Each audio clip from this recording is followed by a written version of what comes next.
তবে আল্লাহর খেলা, আজকে খালেদা জিয়া মারা গেছে, তার জানাজা হবে, লক্ষ লক্ষ মানুষ উপস্থিত হবে। আর হাসিনা বর্তমানে মরলে আর জানাজার লোক পাওয়া যাবে না। আজকে খালেদা জিয়া বিদায় নিয়ে চলে গেলেন, তার ছেলে তারেক রহমান মায়ের লাশের পাশে বসে বসে কাঁদছেন, তার পুত্রবধূ কাঁদছেন, কেঁদে কেঁদে বুক ভাসিয়ে দিচ্ছেন। তারেক জিয়া গত 3 দিন আগে দেশে ফিরলো, লক্ষ লক্ষ মানুষের সামনে বক্তব্য দিল, কি সুন্দর তার যুবকের মতো চেহারা। অথচ আজকে মা মৃত্যুবরণ করার পরে তার চেহারা ভিডিও ছবিতে দেখা যাচ্ছে চেহারা ফ্যাকাশ হয়ে গেছেন, বিকৃত হয়ে গেছেন, বৃদ্ধের ছাপ মনে হচ্ছে তার চেহারার মধ্যে ঢুকে গেছে। তার মানে মায়ের মৃত্যুর পরে সন্তান কত শোকায়িত হয়, কত কষ্ট পায়, কতটা বিকৃত হয়, আজকে তারেক জিয়াকে দেখেই সেটা বোঝা যাচ্ছে। আমরা দোয়া করি আল্লাহ তাআলা খালেদা জিয়াকে জান্নাতের মেহমান হিসেবে কবুল করুক। আরো জোরে বলেন আমিন। আল্লাহ তাআলা তার জীবনের ভুল ত্রুটি থাকলে মাফ করে দিক, বলেন আমিন। আরো জোরে বলেন আমিন। আজকে খালেদা জিয়ার উপরে এত অত্যাচার নির্যাতন শোনা যাচ্ছে, ডাক্তাররা বলেছে খালেদা জিয়ার শরীরে ওই হাসিনারা বলে স্লো পয়জনিং করা হয়েছিল। আজকে তিনি বিদায় নিয়ে চলে গেলেন, জেলখানায় তাকে বন্দি করার পরে স্বৈরাচার হাসিনা তাকে 3টা শর্ত দিয়েছিল যে আপনি মুচলেকা দিয়ে যদি দেশ ছেড়ে চলে যান 3টা শর্ত মানা লাগবে। কয়টা শর্ত? 1 নম্বর শর্ত দিয়েছিল যে আপনার উপরে যত অভিযোগ আপনি স্বীকার করবেন। 2 নম্বর শর্ত দিয়েছিলেন যে আপনার জন্ম তারিখ হলো 15 তারিখ, ওই 15 আগস্ট জন্ম তারিখ কাটিয়ে 16 তারিখ বানানো লাগবে। কারণ কি বলতেছে ওই দিনে বঙ্গবন্ধু মরে গেছে, বঙ্গবন্ধু মরার দিনে কারো জন্ম হওয়া যাবে না। কত বড় ফেরাউন চিন্তা করে দেখছেন, মানে জন্ম মৃত্যু 15 তারিখে হতে দেবে না। আর 3 নম্বর বলেছিল আপনি মুচলেকা দেবেন, সারা জীবন আর রাজনীতি করবেন না, দেশে ফিরবেন না। খালেদা জিয়া বলেছিলেন বাংলাদেশ ছাড়া বিদেশ আমার কোনো ঠিকানা নাই, আমার কোনো জায়গা নাই, এটাই আমার ঘর, এটাই আমার বাড়ি, দেশ ছেড়ে যায়নি। তিনি দেশের জন্য যা করেছে, দেশের মানুষ দোয়া করতেছে, আল্লাহ তাআলা তাকে জান্নাতের মেহমান হিসেবে কবুল করুক, বলেন আমিন। কিন্তু গত 16 বছর স্বৈরাচার হাসিনা আলেমদের উপরে জুলুম করেছে, নিরপরাধ মানুষদেরকে ফাঁসির দড়িতে ঝুলিয়ে বিদায় করেছে। বর্তমানে হাসিনা আছে নাকি পালাইছে? আরো জোরে বলেন। এই যে বাংলাদেশের 3 বারের প্রধানমন্ত্রী বেগম খালেদা জিয়া আজকে আমাদের মধ্য থেকে বিদায় নিয়ে চলে গেলেন। তিনি তার জীবনের সফর শেষ করেছেন, মৃত্যুবরণ করে বিদায় নিয়ে চলে গেলেন। পুরো দেশের মানুষ তার জন্য কেঁদে কেঁদে দোয়া করতেছে, তার কারণ তাকে ভালোবাসতো, মহব্বত করতো। এই বাংলাদেশের 2 জন নেত্রী, একটা হলো জননেত্রী শেখ হাসিনা, আর একটা দেশনেত্রী বেগম খালেদা জিয়া। হাসিনা দেশ থেকে পালিয়ে গেছে, বাংলাদেশের মানুষ চাচ্ছে হাসিনার কখন ফাঁসি হবে, আমরা মিষ্টি বিতরণ করব। আর খালেদা জিয়া অসুস্থ হয়েছিল, আজকে খালেদা জিয়া মারা গেল, তামাম দেশের মানুষ তার জন্য দোয়া করতেছে। একজনের মৃত্যু কামনা করে আর একজনের জন্য দোয়া করে, এটাই হলো 2 নেত্রীর পার্থক্য। এর পেছনে কারণটা কি? খালেদা জিয়ার সম্পর্ক ছিল ইসলামের সাথে, আলেমদের সাথে, আর হাসিনার সম্পর্ক ছিল ভারতের সাথে, নাস্তিকদের সাথে। তার মানে বোঝা যায় ইসলামের সাথে যাদের সম্পর্ক থাকে তাদের সম্মান বৃদ্ধি করে দেয় কে? এ ভাই ভালো করে বোঝার চেষ্টা করেন। দলগতভাবে আপনি এক দল করতে পারেন, আমি একটা দল করতে পারি, তবে খালেদা জিয়া দেশের জন্য যেই অবদান রেখেছে এটা আমাদের স্বীকার করতেই হবে। আজকে জামাত ইসলামের ভাইরা তার জন্য দোয়া করতেছে, শিবিরেরা দোয়া করেছে, তামাম বাংলাদেশের মানুষ তার জন্য দোয়া করেছে। খালেদা জিয়া এই দেশের জন্য যেই অবদান রেখেছে এটা আমাদের ভুলে গেলে চলবে না। তাকে বলা হয় আপোষহীন দেশনেত্রী। কেন তিনি আপোষহীন দেশনেত্রী? ওই স্বৈরাচার ইরশাদের বিরুদ্ধে আন্দোলন করেছে, তারপরে গত 16 বছর হাসিনার বিরুদ্ধে আন্দোলন করেছে, অল্প বয়সে স্বামীকে হারাইছে, দলে যোগদান দেওয়ার মাত্র 10 বছরের মাথায় প্রধানমন্ত্রী হয়েছে, ছোট্ট ছেলে কোকোকে হারাইলো। তারেক জিয়া দেশের বাইরে, তিনি ছিলেন দেশের ভেতরে, হাসিনার বিরুদ্ধে তিনি আন্দোলন চালিয়ে গেছে, তারপরে জালেমের কাছে মাথা নত করেনি। তিনি প্রমাণ করেছে আসলেই তিনি আপোষহীন দেশনেত্রী। সত্যকে সত্য বলতে হবে, সাদাকে সাদা, কালোকে কালো বলতে হবে।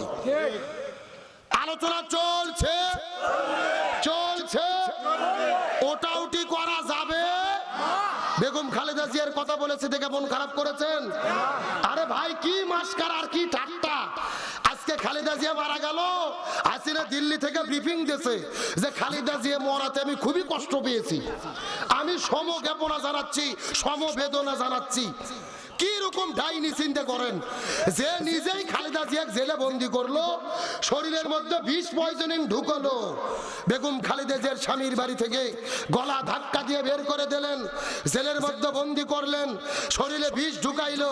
আজকে আবার তিনি সমবেদনা জানাচ্ছে। মাঝে মধ্যে খালেদা জিয়ার রোগ নিয়ে তিনি তামাশা করতো, বলতো খালেদা জিয়া ভুরু মাকাইয়া মেকআপ করে হসপিটালে যায়, এই মরে মরে যায় 80 বছর বয়সে মরে না কে? এমন বক্তব্য শুনছেন না?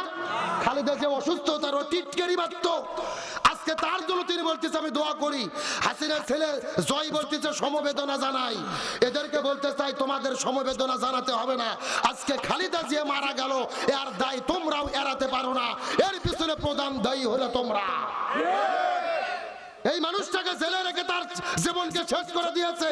ডাক্তার বলেছে তার পুরো শরীর স্লো পয়জনিং ভাইরাস ছড়িয়ে পড়েছিল, এই জন্য এত চিকিৎসা করার পরেও কোনো কাজ হয়নি।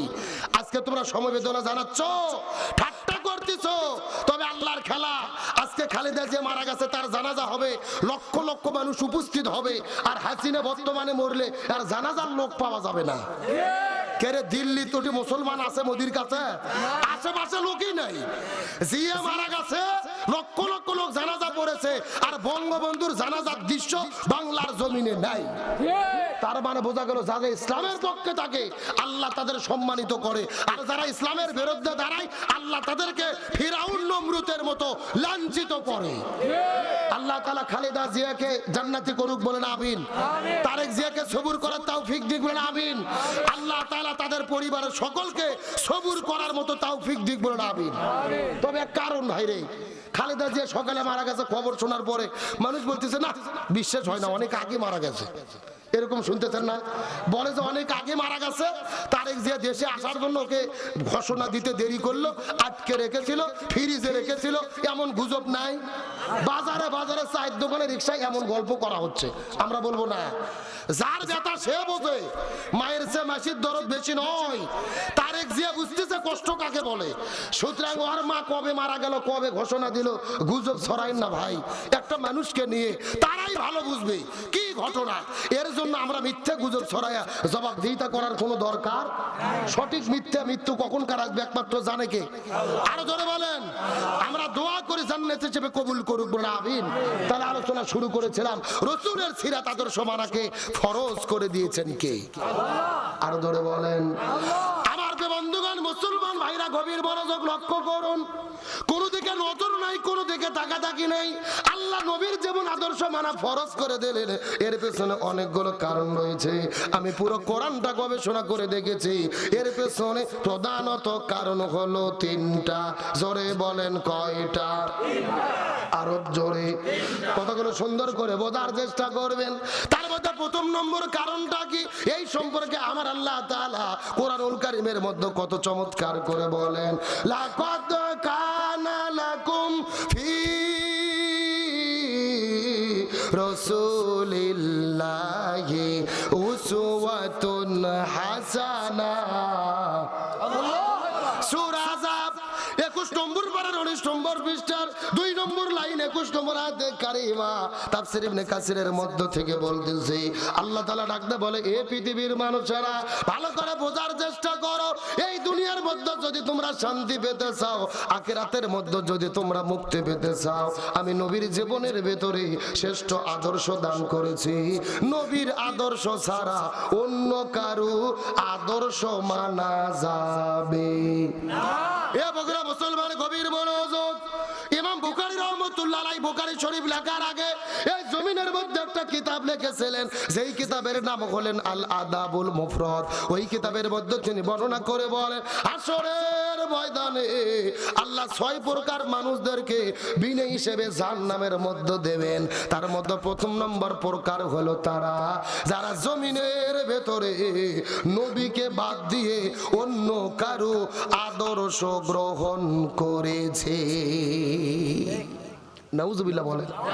তার মানে বোঝা গেল, এ বগুড়ার বগুড়ার মুসলমান, নবীকে বাদ দিয়ে যদি অন্য কোন নেতার কেউ আদর্শ গ্রহণ করে বিনা হিসেবে যেতে হবে কোথায়? আরো জোরে বলেন। কিন্তু এখন আমি আপনাদেরকে প্রশ্ন করি, বলেন তো এই বাংলাদেশের ভেতরে নবীকে বাদ দিয়ে অন্য কারো আদর্শ গ্রহণ করেছে এই রকম লোক আমাদের দেশের মধ্যে আছে না নাই? এই বগুড়া জেলার মধ্যে আছে না নাই? কেউ বা বাবার আদর্শ গ্রহণ করেছে, বাবাকে চেনা যায়? কথা কয় না।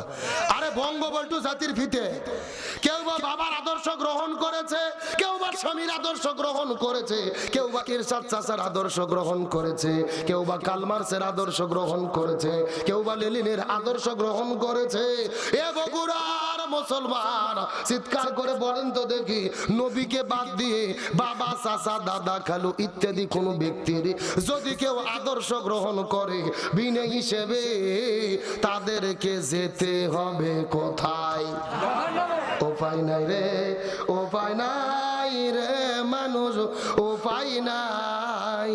নবী বিনে জান্নাত পাওয়ার উপায় নাই। বলে কি কষ্ট হবে? সবাই বলেন উপায় নাই রে, উপায় নাই রে মানুষ, উপায় নাই।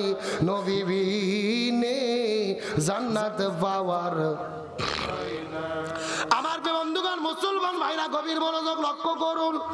কোন দিকে নজর নাই, কোন দিকে তাকাতাকি নাই, ভালো করে বোঝার চেষ্টা করবেন। আমি কোন নবীর আদর্শ গ্রহণ করার কথা বললাম? আল্লাহ নবীর যেমন আদর্শ গ্রহণ করা ফরজ করে দিয়েছেন তিনটা কারণে।